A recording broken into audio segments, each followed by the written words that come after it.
ஈரானோட சுப்ரீமா கருதப்பட்ட கமேனியை வந்து கொண்டுட்டாங்க. அவங்க என்னன்னு பார்த்தீங்கன்னா, அமெரிக்கா வந்து நேற்று நைட்டு அஃபீஷியல் அனௌன்ஸ்மெண்ட் கொடுக்குறாங்க, ஈரானோட சுப்ரீமா நாங்கள் கொண்டுட்டோம் அப்படின்னு சொல்லி. அது மட்டும் இல்லாமல் உலகத்திலே மோசமான ஒரு மனுஷனை வந்து நாங்கள் கொண்டுட்டோம் அப்படின்னு சொல்லி யூஎஸ்ல இருந்து வந்து அனௌன்ஸ்மெண்ட்ல பாயிண்ட் பண்ணியிருக்காங்க. இந்த யூஎஸோட அனௌன்ஸ்மெண்ட்டுக்கு அப்புறமா இஸ்ரேல் வந்து ஒரு அனௌன்ஸ்மெண்ட் கொடுக்குறாங்க. ஏன்னு பார்த்தீங்கன்னா, யூஎஸும் இஸ்ரேலும் சேர்ந்து தான் ஈரானை அட்டாக் பண்ணாங்க. ஸோ யூஎஸோட அனௌன்ஸ்மெண்ட்டுக்கு அப்புறமா இஸ்ரேல் ஒரு அனௌன்ஸ்மெண்ட் கொடுக்குறாங்க. என்ன சொல்றாங்க அப்படின்னு பார்த்தீங்கன்னா, ஈரானோட சுப்ரீமா வந்து கொண்டிருக்கலாம், அதுக்கான தடயங்கள் இருக்கு. அது மட்டும் இல்லாமல் அது போக நிறைய அஃபீஷியல்ஸ், ஹையர் அஃபீஷியல்ஸ் வந்து கொண்டு இருக்கப்படலாம், அதுக்கும் நிறைய தடயங்கள் இருக்கு அப்படிங்கிற மாதிரி சொல்றாங்க. பட் இவங்க வந்து ஆணித்தரமா சொல்றாங்க, நாங்க வந்து ஈரான் சுப்ரீமா வந்து கொண்டுட்டோம் அப்படின்னு சொல்லி. யூஎஸும் இஸ்ரேலும் கொடுத்த இந்த அனௌன்ஸ்மெண்ட், அதாவது கமேனியை கொண்டுட்டோம் அப்படிங்கிற இந்த அனௌன்ஸ்மெண்ட்டுக்கு ஈரான் சைட்ல இருந்து எந்த ஒரு அனௌன்ஸ்மெண்ட்டுமே வரல அஃபீஷியலா. ஆனா இப்போ வந்திருக்கு. கமேனி அதாவது ஈரானோட சுப்ரீமா வந்து கொண்டுட்டாங்க. அது மட்டும் இல்லாமல் அவங்களோட ஃபேமிலிஸையும் கொண்டிருக்காங்க. அதுக்கான 40 நாளுக்கு மேல வந்து துக்கம் அனுசரிக்கப்படும் அப்படிங்கிற மாதிரி ஈரானோட அஃபீஷியல்ஸ் வந்து சொல்ல ஆரம்பிச்சிருக்காங்க.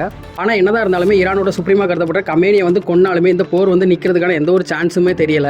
இந்த போர் வந்து இன்னுமே தீவிரமாக தான் போயிட்டு இருக்கு. இந்த போர் வந்து இதோட நிக்காம இப்படியே தொடர்ந்துட்டு இருந்துச்சு அப்படின்னா இந்த உலகத்துல இருக்க மொத்த நாட்டுக்கும் என்ன பிரச்சனை வரும் அப்படின்னு பாத்தீங்கன்னா, ஆயிலோட ரேட் வந்து 20% இருந்து 40% வரைக்கும் ஏறதுக்கு நிறைய சான்ஸ் இருக்கு. ஏன்னு பாத்தீங்கன்னா, ஈரானை வந்து மெயினா அட்டாக் பண்றது வந்து யூஎஸ். இவங்க வந்து யூஎஸ் அட்டாக் பண்றதுக்கான கெப்பாசிட்டி இல்ல அப்படின்னாலுமே ஈரானை சுத்தி யூஎஸோட ஆர்மி பேஸ் எங்கெல்லாம் இருக்கோ அதெல்லாம் அட்டாக் பண்ண ஆரம்பிச்சிருக்காங்க. அந்த யூஎஸோட ஆர்மி பேஸ்லாம் எங்க அதிகமா இருக்கு அப்படின்னு பாத்தீங்கன்னா, கல்ஃப் கண்ட்ரீஸ்ல அதிகமா இருக்கு. கல்ஃப் கண்ட்ரீஸ்ல அட்டாக்கும் பண்ண ஆரம்பிச்சிட்டாங்க. அட்டாக்கும் ரொம்ப ஹெவியா பண்ணிக்கிட்டு இருக்காங்க. இதனால கல்ஃப் கண்ட்ரீஸ்ல இருந்து நமக்கு வரக்கூடிய ஆயில் டிரான்ஸ்போர்ட்ல வந்து ப்ராப்ளம் வர சான்ஸ் இருக்கு. அப்படி ப்ராப்ளம் வந்துச்சு அப்படின்னா 20% இருந்து 40% வரைக்கும் ஆயிலோட ரேட் வந்து இந்தியாவில் மட்டும் இல்ல மொத்த வேர்ல்டுலயும் ஏறதுக்கு நிறைய சான்ஸ் இருக்கு. எது எப்படியோ இந்த போர் வந்து இதோட நிக்கணும் அப்படிங்கிறது தான் உலகத்தில் இருக்க மொத்த மக்களோட பார்வையாகவும் இருக்குது. எனவே இந்த வீடியோ பத்தின கருத்தை கமெண்ட்ல சொல்லுங்க. அது மட்டும் இல்லாமல் அந்த மாதிரி வீடியோஸ் தொடர்ந்து பார்க்கணும் அப்படின்னா நம்ம சேனலை சப்ஸ்கிரைப் பண்ணிக்கோங்க.